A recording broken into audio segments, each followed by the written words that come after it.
주말 본문을 다루지 않을 수가 없습니다. 그래서 이제 준비하다 보니까 주말 본문 내용이 이렇게 많은데요. 함께 나누겠습니다. 어디서부터인가 하면은 고린도전서 1장 24절부터입니다.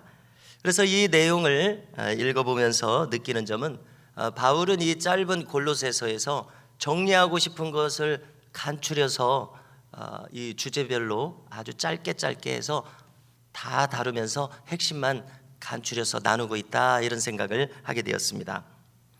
자, 1장 24절부터 보니까요, 그곳의 주제는 바울이 그리스도의 남은 고난, 영어 성경을 보니까 예수님께서 승천하셨지 않습니까? 그러니까 남겨놓고 가셨다는 거예요. 이 지구상에 고난을 남겨놓고 가셨어요. 그 뒤에 남겨놓은 고난을 내 육체에 채우노라, 이렇게 말합니다. 지금 로마의 감옥에 갇혀서 고생하고 있습니다. 그리스도가 남겨놓고 가신 고난을 자기가 지금 채우고 있다, 이렇게 설명하고 있습니다. 자, 그러면 이건 무슨 뜻입니까? 이 세상은 본질적으로 예수님을 싫어한다는 것입니다.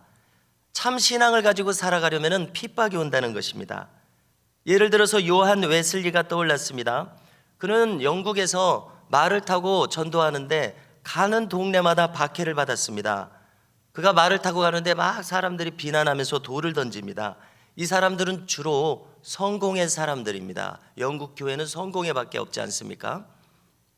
그런데요, 왜 그러냐면은 성공회처럼 점잖게 설교를 하지 않고 강력하게 회개하라고 회개할 때까지 외치기 때문에 그렇습니다. 20분만 설교하지 않고 1시간, 2시간 사람들이 뉘우칠 때까지 그렇게 강력하게 설교하기 때문에 그렇습니다. 그래서 요한 웨슬리의 부흥회가 끝나면 사람들은 울고 불고 회개하느라고 난리가 납니다. 우리가 1907년 부흥회 때 그랬다고 하지 않았습니까? 길선주 목사님도 자기가 친구 돈 100불인가 착복한 거 그 회개했다고 하지 않았습니까? 그런 회개가 있어요. 그래서 밤새껏 막 회개했다고 했는데 그런 일이 일어나는 겁니다. 그래서 사람들이 비난을 하는 겁니다. 왜 저 사람은 성공의 신부들처럼 점잖게 설교하지 않고 저렇게 난리를 치느냐? 그리고 저 옥스포드 대학교나 나왔으면서 인텔리가 왜 저러냐? 이렇게 비난하는 겁니다. 왜 저렇게 막 열광적으로 미친 듯이 설교하냐? 그러니까 어떻게 무슨 말까지 나오면 쟤는 이단이다, 이렇게 됐습니다. 그래서 성공의 교단에서 쫓겨났습니다. 성공의 신부였는데요. 안 나가겠다고, 내가 왜 교회에서 나가느냐고, 난 성공의 교단에 있겠다고, 그러니까 나가라고. 그래서 쫓겨나서 어떻게 됩니까? 이렇게 뜻을 같이 하는 사람들이 교단을 만들 수밖에 없었던 것입니다. 그것이 바로 감리교단입니다. 그래서 이제 한 번은 계속해서 말 타고 다니면 가는 동네마다 돌이 날라와야 되는데 돌이 날라오지 않습니다. 그러니까 뭐라고 생각하냐면, 내가 이 변질됐나? 분명히 핍박이 와야 되는데 돌이 안 날라와요. 그러고 생각하고 있는데 갑자기 돌이 날라와서 자기를 마칩니다. 그러니까 뭐라고 하냐면, 하나님 감사합니다. 제가 변질되지 않은 모양입니다. 이렇게 핍박이 오는 것을 보니까 제가 정상인가 봅니다. 이랬다는 것이 지금 교회사에 전해 내려오고 있습니다. 좀 전에 거론한 것처럼 그리스도는 승천하셨습니다. 그 대신 성령을 우리에게 보내셨습니다. 바울처럼 남아있는 사람들에게 성령을 주셔서. 원리가 이것입니다. 예수님은 육체로는 떠나가셨어요. 대신 예수님과 똑같은 분을 보내셨으니 그가 성령이시라는 얘기예요. 그러니까 믿는 참 신자가 되려면 성령이 오셔서 성령과 합해서 성령 충만해서 살아가야 된다, 이런 이야기입니다. 그러면 그런 사람들은 바울처럼 그리스도께서 남겨주신 고난을 자기도 당하는 원리다 이것입니다. 참 신자는 박해를 받는다는 얘기입니다. 그래서 일반인들이 참 신자는 싫어합니다. 왜? 본질적으로 나와 다르기 때문에. 또 참 신자는 거룩합니다. 거짓말하지 않습니다. 진실됩니다. 그러니까 거짓되게 좀 사기도 치고 자기 마음대로 살고 싶은 사람은 이 신자의 거룩에 충격을 받습니다. 그래서 싫어합니다. 옳게 사니까요. 그래서 그리스도가 남긴 고난을 받을 수밖에 없습니다. 눈총을 받을 수밖에 없습니다. 그리고 그 고난이 없다면 참 신자의 길이 아니다, 이런 내용이 되는 것입니다. 그 다음에요, 바울은 만대로부터 감춰졌던 비밀이 나타났다. 바로 그분이 그리스도시다, 이렇게 이야기합니다. 그리스도는 감춰진 분입니다.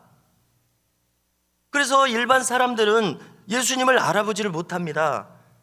그러나 저와 우리 모든 교우들처럼 예수님을 만난 사람들, 예수님을 아는 사람들, 알기를 원하는 사람들, 이 사람들은 어떻게 삽니까? 쉽게 말해서 예수님을 한 번이라도 맛본 사람들은 그의 삶에서 난리가 나는 것입니다. 왜 그러냐면 그분께 열광하지 않을 수가 없는 것입니다.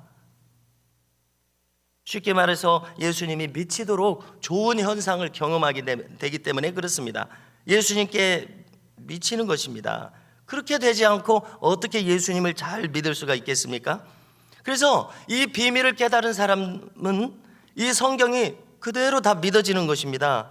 샅샅이 읽을 시간이 없었어도 일단은 이 성경을 믿겠다는 마음이 들어지게 하셔서 이 성경을 그대로 신뢰하게 됩니다.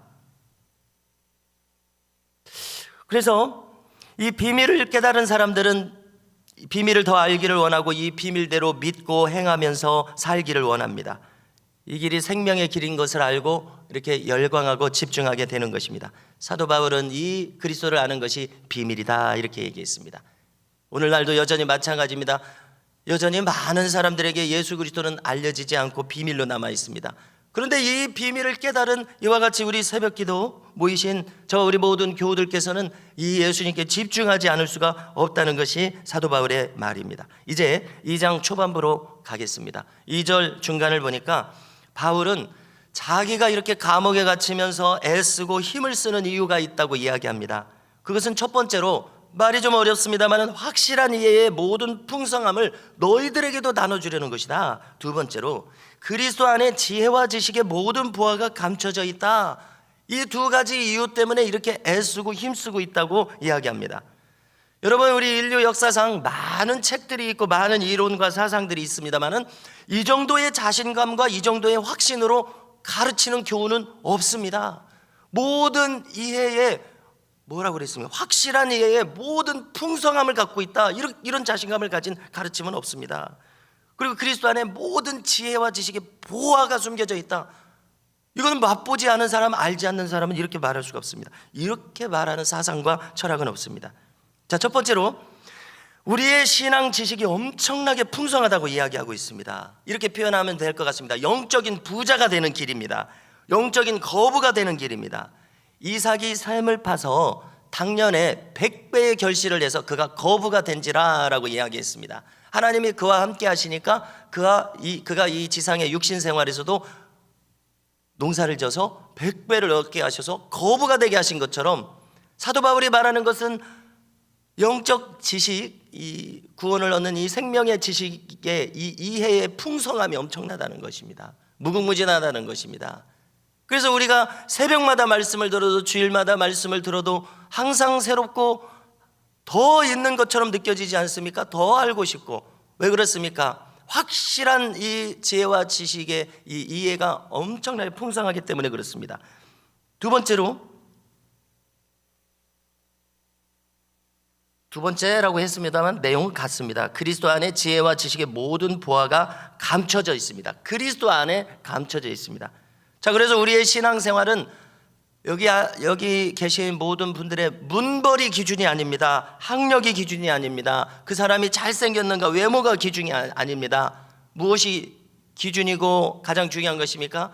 나의 이 파이프라인이 그리스도에게 연결되어 있는가, 이것이 기준입니다. 할렐루야. 그러면 그리스도 안에는 모든 지혜와 지식의 보화가 넘쳐나게 있다는 것입니다. 그래서 잘생긴 사람이 잘 믿을 수 있는 것이 아니라 이 파이프라인이 잘 연결되어서 원활하게 그리스도와 연합하고 교제하는 사람이 잘 믿는 사람이 되는 원리인 줄로 믿습니다. 연결만 돼 있어라. 그러면은 무한대로 지혜와 지식을 공급해 주겠다. 할렐루야. 오늘도 우리가 살아갈 때 우리가 지혜가 떠오르면 얼마나 좋습니까? 그것을 하나님께서 주시겠다는 것입니다. 이 지혜와 지식이 넘쳐나는 은혜로 살아갈 수 있기를 간절히 소원하고요. 6절 이하를 또 보시겠는데요. 자, 쉽게 이야기를 나누고자 합니다. 한마디로 말해서 가짜 복음이 있고 가짜 목사가 판치고 있다 이것입니다. 조심하라 이겁니다. 잘 분별해야 된다. 그래서 네 가지를 이야기하는데요. 또 신속하게 살피겠습니다. 첫 번째로 조심할 것이 있는데 세상의 철학과 세상의 전통과 세상의 학문을 조심해라 이것입니다. 물론 이것들이 다 가치가 있습니다. 왜 이 지혜로운 말들이 전부 무가치하겠습니까? 어느 정도는 가치가 있습니다. 사람들이 힘써서 연구한 것이니까 가치가 있습니다만 이것들이 절대적인 진리 정도로 가치가 있는 것은 아닙니다. 이것들은 한마디로 인본주의다 이렇게 우리가 표현하면 됩니다. 불교, 완전히 무시할 것은 아닙니다. 그러나 아무리 이제 제가 살펴봐도 불교는 불교 철학입니다. 그것은 종교가 될 수가 없더라고요. 인간론에 대한 연구가 극대화된 것이 불교입니다. 불교 철학입니다. 그래서 이 인간론에 있어서 극대화된 인본주의가 불교입니다. 그러니까 불교를 과장하지도 않고 불교를 폄하하지도 않고 정확하게 불교가 뭐냐, 그건 고도의 인간론을 연구한 철학입니다. 그리고는 답이 없습니다. 답을 줄 수가 없어요. 인간에게서 무슨 답이 나옵니까? 그러니까 인본주의입니다. 가장 높게 평가해도 인본주의입니다. 신이 없다 이것입니다. 유교는 공자가 지난번에도 말씀드렸습니다. 한마디로 요약하면 사후세계? 묻지 말아라. 세상 일 연구하는 것도 벅차다. 죽은 다음 일을 어떻게 하느냐? 이 땅의 일도 모르는데, 이게 유교의 입장입니다. 그러니까 유교에다가 무슨 질문을 하겠습니까? 영생에 대해서, 천국에 대해서 질문부터 할 수가 없는 것이 유교입니다. 답도 없습니다. 질문도 없으니까. 그러니까 유교 자체는 사람들이 인륜을 가지고 또 철학을 가지고 살기에는 충분한 것이지만, 거기서는 천국과 영생을 묻지도 답도 얻을 수도 없습니다. 그냥 유교에 대해서는 신경을 끄면 됩니다. 이게 사실입니다. 둘째로 오늘 말씀 16절 이하입니다. 유대교 율법주의자들이 문제입니다. 어디 가나 이 시대에는요, 유대교 율법주의자들이 말하는 것은 복음이 아니다, 버려라 이것입니다. 절기 얘기를 하는데 다 버려라. 의미는 있습니다. 그것은 진리의 그림자라는 것입니다. 구약 성경 모세의 율법을 주시고 모든 제사법을 주신 것은 그리스도가 하시는 일을, 지금 그때는 육신으로 그리스도가 오시지 않은 때이기 때문에 그 그림자로, 모형으로 보여준 것이다 이것입니다. 맛보기로 보여준 것이고, 그 의미는 가지고 있기 때문에 이 제사법대로 회개하면 하나님이 받아주신다 이것입니다. 하나님께 돌아올 수 있다 이것입니다. 그런데 그것을 몸으로 실체로 가지고 오신 분이 그리스도신데, 그리스도께서 이미 실체가 왔는데 왜 그림자를 붙들고 있느냐? 그래서 가령 월삭기도회를 드려야 된다, 무슨 절기를 다 지켜야 된다, 여기 이것을 절대화하는 것을 조심하라 이것입니다. 그것은 버려라 이것입니다. 의미가 없다고는 하지 않았습니다. 거기에는 다 의미가 있습니다. 그러나 이것을 꼭 지켜야 된다 이렇게 절대주의로 나오면은 그거는 복음이 아니다 이런 얘기입니다. 왜냐하면 그리스도가 오셨는데 왜 그림자를 붙들고 있느냐 이런 얘기입니다. 그래서 유대교 율법주의자들은 예수만 믿어서는 안 된다, 이것도 다 지켜야 구원 얻는다, 할례도 반드시 받아라, 이렇게 너무 과하게 나가니까 이것은 복음에 저해된다는 겁니다. 그러니까 그것을 버려라. 차라리 그런 입장을 가지고 나오는 사람들은 하나같이 다 그리스도에게 집중하지 않고 그런 것들 집중하느라 시간을 다 거기다 쓰고 있다. 그냥 버려라 이것입니다.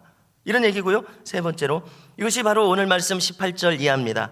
역시 간단히 정리하겠습니다. 신비에 대한 문제입니다. 저는 이렇게 정리합니다. 신앙은 신비를 포함합니다. 그러나 신비주의, 주의가 붙으면 문제가 됩니다. 주의, 절대화시킨다는 것이죠. 이것만 해야 된다 하는 순간 선을 넘고 이제 진리를 벗어나는 것입니다. 자, 여러분, 그런데요, 신비주의라고 이 신앙의 모습에서 신비주의라고 비난을 하면서 신비적인 요소를 다 빼버리면 말입니다, 맛이 하나도 없는 뼈다구 같은 교리만 남습니다. 그래서 성경을 한번 잘 생각해 보십시오. 성경에 신비로운 이야기가 얼마나 많습니까? 요한계시록 보십시오. 다니엘, 에스겔, 어제 아브라함, 모세, 다윗. 신비를 싫어하려면은 이분들 이야기를 다 빼야 됩니다. 뿐만 아닙니다. 예수님 변화산 올라가셨죠. 신비롭게 변형되셨죠. 예수님도 빼야 돼요. 신비를 빼려면 다 빼야 됩니다. 그러면 뭐가 남겠습니까? 그러니까 이렇게 정리하시면 됩니다. 참 신앙은 신비를 갖고 있습니다. 신비를 빼버리면 뼈다구밖에 안 남아요. 그러나 신비주의로 가면 이제 너무 선을 넘은 겁니다. 그것만 하는 순간, 예를 들어서 신비로운 천사 이야기만 막 하고 예수님은 어디로 날아가 버리고, 이것이 문제입니다. 그래서 지금 이 골로새 교회에 경고하는 것은 이것입니다. 교회의 머리이신 그리스도를 강조하지 않고 천사를 강조하는 신비주의가 있습니다. 그리스도를 빼고 천사만을 말해서 뭐합니까? 천사 숭배까지 합니다. 천사는 우리가 어떻게 정리해야 됩니까? 천사의 존재를 이야기하고 있어요. 구약 성경 초반부터 천사는 어떻게 정리해야 됩니까? 예수님 말씀 그대로입니다. 구원받은 후사, 우리 믿는 사람들을 섬기라고 보내심을 받은 존재일 뿐입니다. 그래서 간단하게 안내드립니다. 영계가 열린 사역자들은 누가 치유 사역을 할 때 천사가 와서 막 기름을 붓습니다. 새로운 장기를 가지고 와서 못쓰게 생긴 장기를 이식합니다. 그러면 그게 낫게 됩니다. 이런 것들을 그들이 본다는 것입니다. 예를 들어서 암을 막 빼내버립니다. 그리고 예수님 기도하실 때 천사가 와서 힘을 돕더라. 천사에 대해서는 천사가 인간을 부러워한다고 합니다. 구원받은 후사를 섬기는 입장이에요. 천사는 신비로운 존재지만은, 그러나 그것이 전부지 천사를 숭배할 정도가 되어서는 안 된다는 얘기입니다. 그래서 이런 과도한 신비주의를 경고했습니다. 여러분, 목욕물을 버리다가 아기까지 버린다는 말이 있죠. 신비주의를 경계하다가 신비까지 버리면 안 됩니다. 우리는 이렇게 정리할 수 있다고 믿습니다. 네 번째로 20절 이하입니다.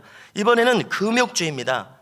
그래서 우리는 금욕주의는 비진리라고 하는 것을 깨달아야 됩니다. 금욕주의는 단식하는 것입니다. 이 육신이 문제니까 육신을 막 괴롭히는 것이죠. 고행을 합니다. 벽을 보고 수행합니다. 여러분, 이러면은 죄를 이길 수 있고 인격이 수양될 수 있다고 믿는 겁니다. 어느 정도는 도움이 된다고 바울도 인정합니다. 그러나 바울은 딱 잘라 말합니다. 죄를 이기는데 아무런 도움이 되지 않는다 이야기합니다. 얼마 전에 고승인 성철이라는 중은 벽을 보고 몇십 년을 수행을 했다고 그랬죠. 그래서 사람들이 다 놀래 자빠졌습니다. 자, 그러나 그가 죽을 때 남긴 유언이 내 죄가 수미산보다 높다고 했습니다. 수미산은 히말라야산을 가리킵니다. 내 죄가 이렇게 쌓였다고. 정직한 사람입니다. 그리고는 답이 없지 않습니까? 예수님으로 속죄받지 못했습니까? 그가 자기가 지옥 간다고 이야기했습니다. 그대로 됐을 것이라고 생각을 합니다. 이것이 불교의 현실입니다. 이것이 금욕주의의 전부입니다. 죄를 이기는데 도움이 되지 않는다. 그렇다면 사도 바울은 죄를 이기는 방법을 알고 있느냐? 그것은 바로 이것입니다. 성령과 능력을 기름 붓듯 부음 받았을 때 죄를 이길 수 있습니다. 여러분, 가령 방언 기도를 1시간 정도 했습니다. 죄를 이길 수 있습니다. 2시간 했습니다. 더 잘 이길 수 있습니다.